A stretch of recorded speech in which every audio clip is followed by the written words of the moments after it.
he's going to die, you know, and he died. But you know what? That man still, he'll call me if anything happens in his life.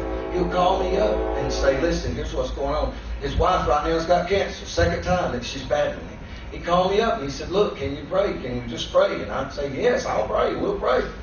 You know, but I'm just going to tell you, you need to tell of those things. If something's happened in your life and you know it's God, then you need to be telling it abroad everywhere. Don't leave out even a littlest detail. Tell them in the way they can visualize it, see it, grab hold of it. Because that's what God wants. He's real. He's not dead. He's alive. He's a real God. And if He's real, He's really inside this room. I didn't even see the haze when I said it. I'm telling you, He is real. He's just as real as anything sitting here. One of these chairs, they ain't real. One of y'all are real. That's right. You're alive. See what I'm saying? Amen. Tell those things.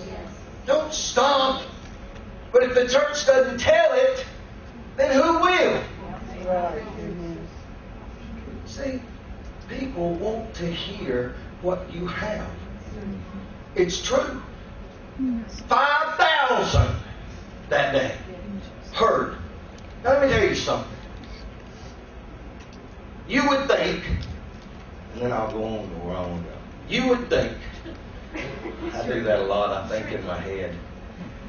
I'll try to get out, I promise. I know y'all don't have a long-winded pastor, so I'm going to try.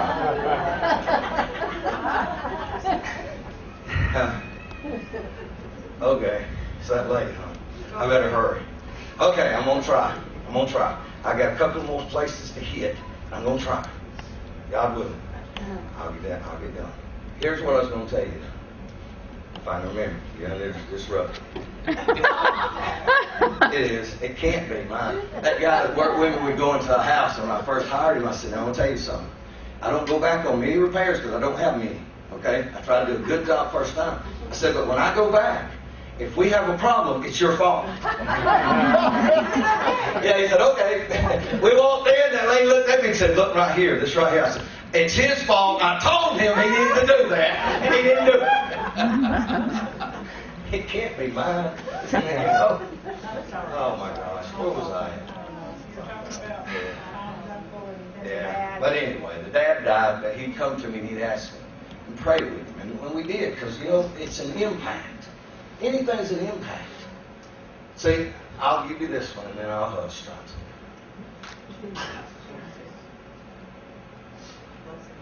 God, I don't know how to say it anymore. I think many times in the church, we have our rendition of what we think this word says and who we think God is. We have our rendition of it. It's not the Bible many times. We think that you know, that we're afraid, I think, I'm just hearing this, so y'all just bear with me, that we're afraid to say those things because we might mess it up. We might not do it in the proper way. We're not a preacher. We're not called to that kind of stuff. Let me tell you, if you're blood-bought and saved, you're called to it. Amen. You're called to be a witness. Every person sitting in here. And you know what I was going to say about that lady? That here she was and all this happened and she was dying and then lived. You would think, okay, that if you go out and you tell people about what happened right there, or you try to tell what you've seen and heard, that the next week that church would be packed because somebody found out that somebody was dying in the middle of the service, but yet God raised them back up and they're still alive today. Hallelujah. But there was less or as many the next week.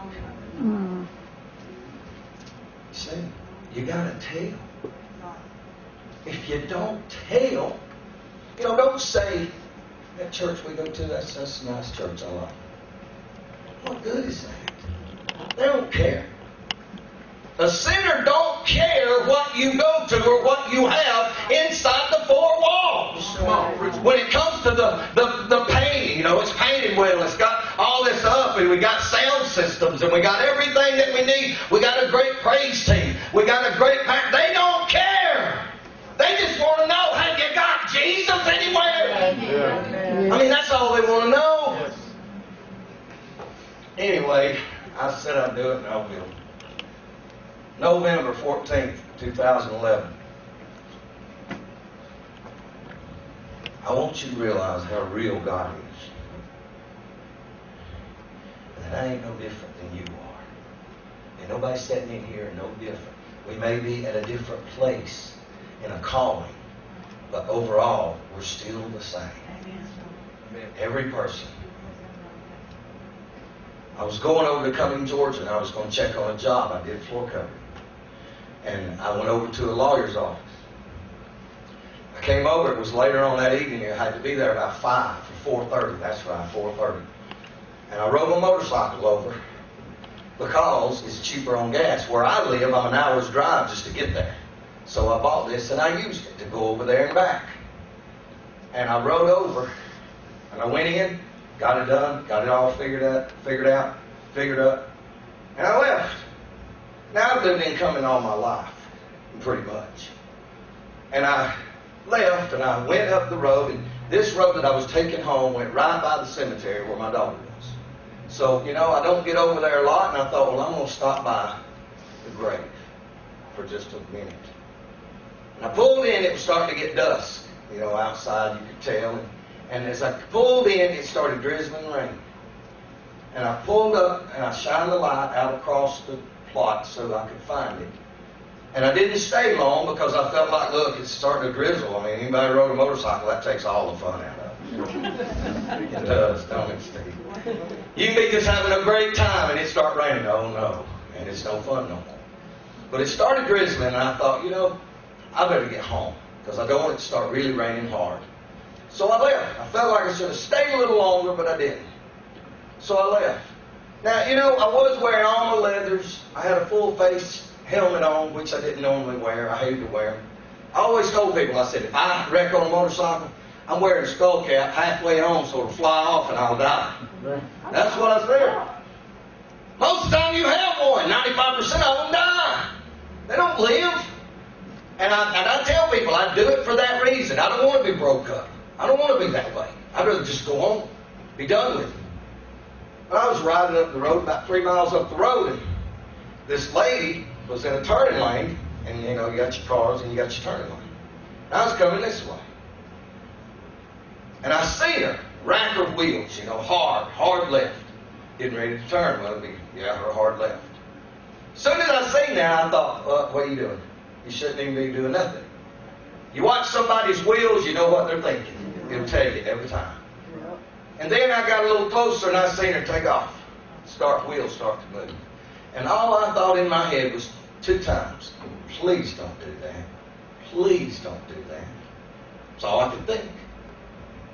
I thought, I'll go behind her. Well, there was a car behind her. I found out later on it was a cop sitting behind her. There's cars coming down this side because it was in the evening. Traffic coming home. So I couldn't go all the way around her in the wrong lane. There was no place to go except dead on. Well, as I got closer, I just resolved, I'll just hit her, And I knew I was going to hit her in the side. When you hit in the side, especially on a straightaway, you're going to be airborne and you're going to come down on your head, and that's usually what kills you. And all of a sudden, I am not lying. All of a sudden, I heard a voice. Some people say, man, you hear voices a lot. You do. You hear more voices than I do.